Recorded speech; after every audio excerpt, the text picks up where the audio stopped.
Diferente, quando a exceção dita a regra. Youngmi Moon.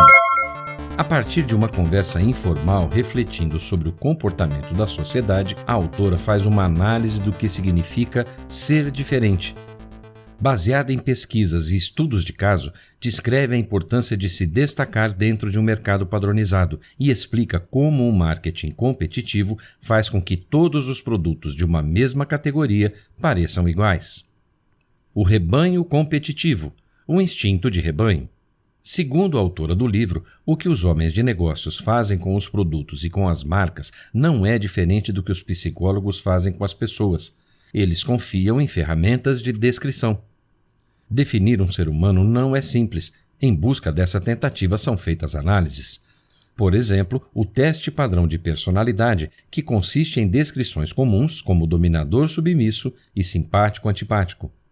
Os resultados desses testes incentivam a comparação entre as pessoas, gerando comentários do tipo: "Ah, é por isso que George sempre me faz lembrar de Richard." Os gerentes de marcas também utilizam essas análises comparativas e as chamam de mapas de posicionamento. Dependendo da categoria do produto, cabe um modelo de teste. Nota-se então uma tendência competitiva, onde todos caminham para a mesma direção. Quanto mais rígido seja o sistema de medição, mais difícil se torna surgir um destacado, contestador ou experimentador. Da mesma forma, como consumidores, nós usamos esse tipo de análise comparativa o tempo todo. Quando se escreve no papel as diferenças comparadas entre pessoas, existe uma tendência natural dessas pessoas tentarem reduzir as diferenças ao invés de acentuá-las. No fim das contas, qualquer forma de análise competitiva pode levar à homogeneização. Para as empresas principalmente, é comum vir o impulso de se encaminhar para a direção da abordagem da média. Porém, a verdadeira diferenciação vem da função do desequilíbrio. Essa tendência de se manter dentro do grupo pode ser forte em relação aos concorrentes mais próximos. As empresas estão mais atentas aos movimentos dos concorrentes à sua volta para ligeiramente dar uma resposta no mesmo nível. Essa competição as torna menos diferenciadas. O paradoxo do progresso. Uma empresa pode seguir por dois tipos de aperfeiçoamento. Aperfeiçoamento por adição. A ideia é agradar os consumidores, dando cada vez mais tudo aquilo que eles já esperam. Um exemplo dessa prática está no creme dental, que antes havia um único compromisso com dentes sem cáries. Hoje, apresentam promessas extras de hálito fresco, ação anti-tártaro, sorriso mais branco e etc. Aperfeiçoamento pela multiplicação. A ideia é criar versões especializadas de seus produtos para atender às necessidades de consumidores específicos. Por exemplo, em vez de vender apenas Coca-Cola, passam a vender Coca-Cola Diet, Cherry Coke, Caffeine Free Coke e Coca-Cola Light com limão. Nos dois tipos de aperfeiçoamento, o objetivo é o mesmo: tornar o produto melhor, seja de maneira cumulativa ou reprodutiva. O aperfeiçoamento de um produto se tornou, de novo, uma rota cara para a comoditização, ou seja, os clientes já não percebem a diferença. Chega um momento em que é mais difícil impressionar. Antigamente, as mudanças aconteciam de maneira lenta e progressiva, com um avanço cuidadosamente preparado.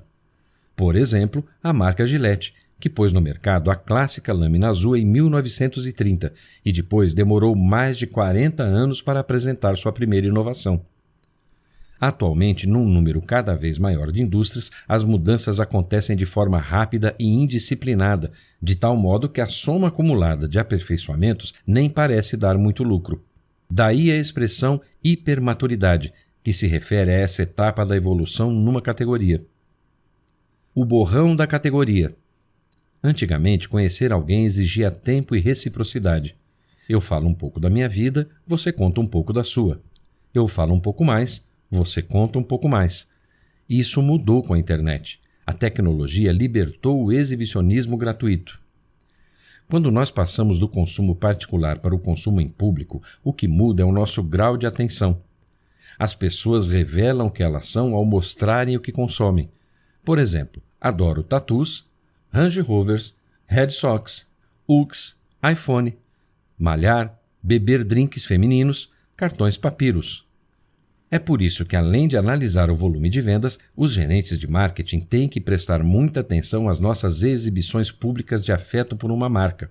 Porém, está cada vez mais difícil ser fiel a uma marca, pois são dezenas de marcas que competem em categorias. Ao mesmo tempo, existe falta de variedade e variedade demais, sendo que as relações com as categorias são mais influentes do que as relações com as marcas em si. Uma coisa leva a outra. Nossa postura em relação à categoria tende a ditar nossa impressão em relação às marcas. Quando nos sentimos instigados por uma categoria, sentimos curiosidade pelas marcas que a compõem. Quando uma categoria nos aborrece, nem prestamos atenção. Fugindo do rebanho. As marcas que chamam a atenção de fato são capazes de atiçar as pessoas e tirá-las de seus padrões e costumes de consumo. Quando a maioria das empresas pensa em administrar nossas expectativas, elas tendem a pensar nessas expectativas como boas ou ruins, e não se atentam que pode optar por não atender às nossas expectativas, e sim nos impressionar de maneira completamente inesperada. Assim percebemos que a maneira de se pensar em diferenciação não é se baseando na concorrência, mas como fuga total do que faz a concorrência. Sem concorrência. Reversão. O Google é um ótimo exemplo para a marca que adota um posicionamento inverso. Enquanto o Yahoo oferecia uma enxurrada de acessos, o Google chegou tardiamente oferecendo uma tela em branco, uma caixa de texto e um botão de busca.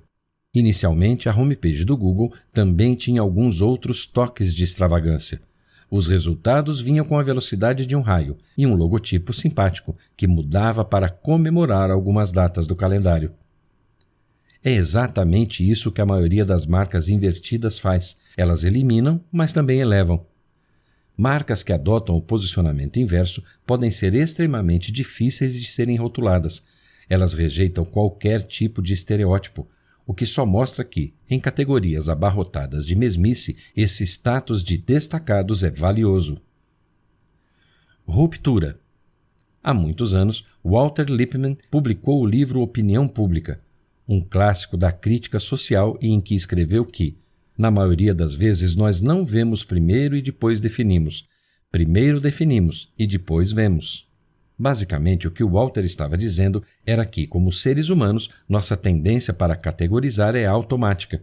Nós precisamos primeiro saber o que é a coisa, para depois imaginarmos como devemos nos relacionar com ela. E assim, criamos categorias para as pessoas, patrões ou empregados. Para as coisas, líquidas, sólidas ou gasosas. Para cores, azul, vermelho, verde, e por aí vai. Então, quando acontece de encontrarmos algo que não somos capazes de rotular, como por exemplo uma pessoa em um gênero intermediário, essa ambiguidade tem o poder de nos fazer questionar. Espera aí, quem passou ali era homem ou mulher? Isso é relevante e essencial para o mundo dos negócios. No entanto, isso leva à pergunta: por que então o Cirque du Soleil se auto-intitula um circo?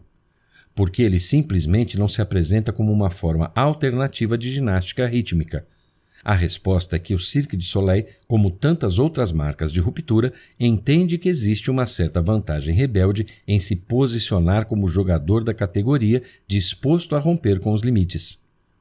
A assinatura de uma marca de ruptura é algo como o Cirque du Soleil, que se intitula um circo, se posicionando como o jogador dessa categoria que vai romper limites ao desconsiderar as definições tradicionais do que é um circo.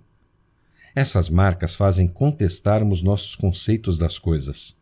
Hostilidade. Marcas hostis são aquelas que, ao invés de lhe receber com um tapete vermelho, lhe põem um monte de obstáculos. Nesse sentido, praticam o anti-marketing. Algumas marcas hostis utilizam-se dos defeitos dos seus produtos ou optam por mensagens que repelem na mesma medida em que atraem.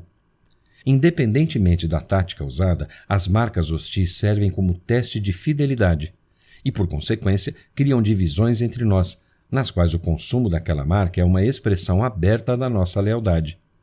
Em 2002 foi apresentado o carro Mini Cooper, um veículo que chamou a atenção por suas campanhas de marketing que destacava o tamanho minúsculo do carro.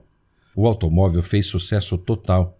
Dizem que os donos de Mini Coopers costumam se cumprimentar uns aos outros quando passam com seus carros na rua. A mensagem era extremamente ousada. Era quase como se a marca estivesse me dizendo: você está preocupada com este carro ser pequeno demais? Pois muito bem, ele é menor ainda do que você imagina. As marcas hostis geram fricções e movimentos sem diminuir os aspectos mais polêmicos do produto e, assim, aumentando-os. Nesse ponto, o ato do consumo passa a ser menos banal. Estar ligado àquela marca passa a ter um significado maior. As marcas que não geram polêmica são fáceis de serem consumidas. Elas não cobram nada de nós e não passam mensagens fortes. Consumi-las é a maneira de nos misturarmos à multidão. Diferença. Ellen Langer é uma psicóloga que passou boa parte da carreira estudando nossa tendência de viver no piloto automático sem pensar muito. Chama-se de apatia mental e isso geralmente é o resultado de aprender demais, de ficar tão acostumado a responder de determinada maneira que nem nos damos conta do que estamos fazendo. Tudo é uma questão de equilíbrio. As semelhanças são estáticas, as diferenças dão um movimento. No que diz respeito ao atual mundo do consumo, a apatia mental está presente, pois o conformismo é automático. Enquanto isso, as marcas de ideias conseguem se destacar sem querer competir nesse cenário. E independentemente do quanto elas nos encantem ou nos irritem, são marcas que nos fazem parar para pensar. E além disso, elas conseguem esse efeito de várias maneiras. Ignorando as tendências para melhorias e aperfeiçoamentos, ignorando os limites de uma categoria e contestando as definições de seus produtos, recusando-se a aceitar os elementos convencionais para atrair um cliente. Juntas, essas marcas demonstram que, quando estamos rodeados de mesmice, não tem nada como um pouco de diferença para reativar os sentidos. Um exemplo de desconstrução. Dove, verdadeira beleza.